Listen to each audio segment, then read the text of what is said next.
IPS यानी Indian police service बहुत बड़ी पोस्ट है और एक आईपीएस ऑफिसर बनना लोगों का सपना होता है, क्योंकि इस पोस्ट को पाने के लिए लोग कड़ी मेहनत करते हैं। लेकिन फिर भी कुछ लोग इसमें सफल नहीं हो पाते और कुछ लोग ये नहीं जानते कि आईपीएस ऑफिसर बनने के लिए और इसके लिए किन किन चीजों की जरूरत होगी। तो नमस्कार दोस्तों, आप सभी का स्वागत है क्विक सपोर्ट चैनल में और आज के इस वीडियो में हम आपको बताएंगे कि आईपीएस ऑफिसर कैसे बने, आईपीएस बनने के लिए क्या क्या योग्यता होनी चाहिए, आईपीएस ऑफिसर बनने के लिए कौन से एग्जाम आपको देने होंगे और इसके लिए शारीरिक योग्यता क्या होनी चाहिए। आपको इन्हीं सारे सवालों के जवाब आज मिलेंगे। आईपीएस का फुल फॉर्म है इंडियन पुलिस सर्विस। एक आईपीएस ऑफिसर बनना इतना आसान नहीं है। इसके लिए आपको काफी सारे एग्जाम्स पास करने होते हैं, फिजिकल टेस्ट देना होता है, ट्रेनिंग होती है और भी कई सारे टेस्ट होते हैं। ये सब क्लियर करने के बाद ही आपकी पोस्टिंग होती है और आप एक आईपीएस ऑफिसर कहलाते हैं। इस आईपीएस पोस्ट के लिए हर साल लाखों लोग इस एग्जाम में बैठते हैं और सिर्फ गिने चुने लोग ही इसे पास कर पाते हैं।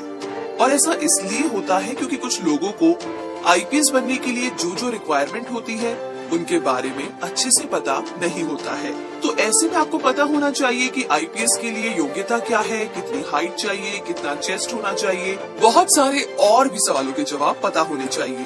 तो आइए जानते हैं आईपीएस ऑफिसर एग्जाम की योग्यता क्या है। आईपीएस बनने के लिए आपकी उम्र 21 से 30 साल के बीच में होनी चाहिए, लेकिन यहाँ पर SC/ST कैंडिडेट के लिए 5 साल की छूट है।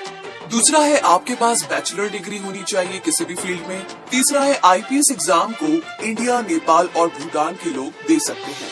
अब बात की जाए शारीरिक योग्यता की, तो आईपीएस ऑफिसर बनने के लिए पुरुष के लिए कम से कम 165 सेंटीमीटर यानी कि 165 सेंटीमीटर लंबाई होनी चाहिए। ये जनरल कैंडिडेट के लिए है। अगर आप SC और OBC कैटेगरी के हैं तो इसके लिए आपको कम से कम हाइट 160 सेंटीमीटर यानी कि 160 सेंटीमीटर होनी चाहिए। इसके अलावा 84 सेंटीमीटर चेस्ट यानी कि सीना होना चाहिए। आगे महिलाओं की बात की जाए तो महिलाओं के लिए हाइट कम से कम 150 यानी कि 150 सेंटीमीटर होनी चाहिए, जो कि जनरल कैंडिडेट के लिए है। और अगर SC OBC कैटेगरी की महिलाओं की बात की जाए तो लंबाई 145 यानी कि 145 सेंटीमीटर होनी चाहिए। इसके साथ ही महिलाओं की चेस्ट 79 यानी कि 89 सेंटीमीटर होनी चाहिए। लंबाई के साथ साथ आई साइट की बात की जाए तो ठीक आंखों के लिए आंखों का विजन 6/6 या 6/9 होना चाहिए और वीक आई विजन 6/12 या 6/9 होना चाहिए। तो ये कुछ रिक्वायरमेंट है जो कि एक आईपीएस ऑफिसर में होनी चाहिए। तो अगर आपके पास ये सब क्वालिफिकेशन और शारीरिक योग्यता है तो आप इस एग्जाम में बैठ सकते हैं और एक आईपीएस ऑफिसर यानी पुलिस ऑफिसर बन सकते हैं। तो आइए अब आगे जानते हैं कि कैसे आईपीएस ऑफिसर बने। पहला है 12वीं क्लास पास करें। एक आईपीएस ऑफिसर बनने के लिए सबसे पहले आपको 12th की परीक्षा पास करनी होगी। किसी भी स्ट्रीम से, साइंस, कॉमर्स या आर्ट सब्जेक्ट से हो, बस आपको सबसे पहले 12th पास करनी है। दूसरा है ग्रेजुएशन पूरी करें किसी भी कोर्स में।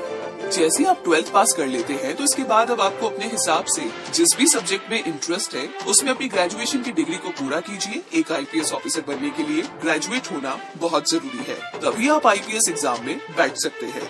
तीसरा है अब यूपीएससी एग्जाम के लिए अप्लाई करें। जैसे ही आपकी ग्रेजुएशन पूरी हो जाए तो इसके बाद यूपीएससी एग्जाम के लिए आप अप्लाई कर सकते हैं और आप चाहे तो फाइनल ईयर में भी इस एग्जाम के लिए अप्लाई कर सकते हैं। तो अगर आपको IAS, IPS, IRS जैसे एग्जाम देने हैं तो सभी के लिए आपको यूपीएससी एग्जाम देना होगा, क्योंकि यूपीएससी ही इन एग्जाम्स को कंडक्ट करता है और ये सबसे मुश्किल एग्जाम है। जैसे आप यूपीएससी एग्जाम के लिए अप्लाई कर देते हैं इसके बाद आपको 3 मेन एग्जाम को क्लियर करना होगा। सबसे पहला होता है प्रीलिमिनरी एग्जाम, दूसरा मेन एग्जाम और लास्ट में होता है इंटरव्यू। और ये सब क्लियर करने के बाद आपको ट्रेनिंग के लिए भेजा जाता है और आप एक आईपीएस ऑफिसर बन जाते हैं। चौथा है अब प्रीलिमिनरी एग्जाम क्लियर करें। यूपीएससी एग्जाम में अप्लाई करने के बाद अब आपको सबसे पहला एग्जाम क्लियर करना होगा जिसका नाम है द प्रीलिमिनरी एग्जाम। इसमें 2 पेपर होते हैं और दोनों ही ऑब्जेक्टिव वाले सवाल होते हैं, यानी कि 4 ऑप्शन वाले। तो दोनों पेपर 200-200 मार्क्स के होंगे। तो नेक्स्ट राउंड में जाने के लिए आपको इस एग्जाम को क्लियर करना होगा, जो कि बहुत ही जरूरी है। पांचवा है मेन एग्जाम क्लियर करें।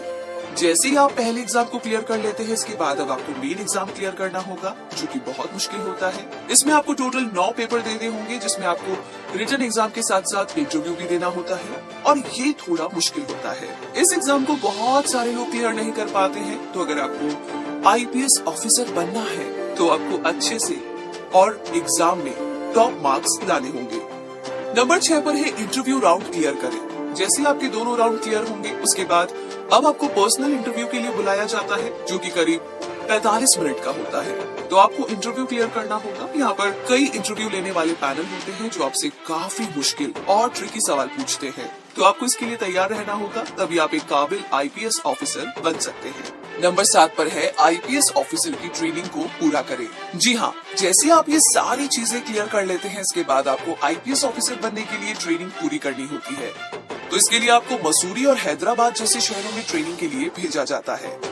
जैसे ही आपकी ट्रेनिंग पूरी हो जाती है, उसके बाद पोस्टिंग दी जाती है। तो इस तरीके से आप एक आईपीएस ऑफिसर बनते हैं। और इन सारी बातों के साथ हमें पूरी उम्मीद है कि ये वीडियो आपके लिए काफी यूजफुल रहा और हेल्पफुल। तो अगर ये वीडियो पसंद आया है तो लाइक आप कर चुके हैं, थैंक यू सो मच। लेकिन लाइक करने के साथ साथ बाकी सब लोगों के साथ इस इन्फॉर्मेशन को शेयर करना बिल्कुल ना भूलें। साथ ही चैनल को सब्सक्राइब कीजिए और ऑलरेडी आपने कर लिया है तो बेल आइकन को प्रेस करना ना भूलें ऐसी और भी अपडेट्स के लिए। इसी के साथ इस वीडियो को देखने के लिए बहुत बहुत धन्यवाद।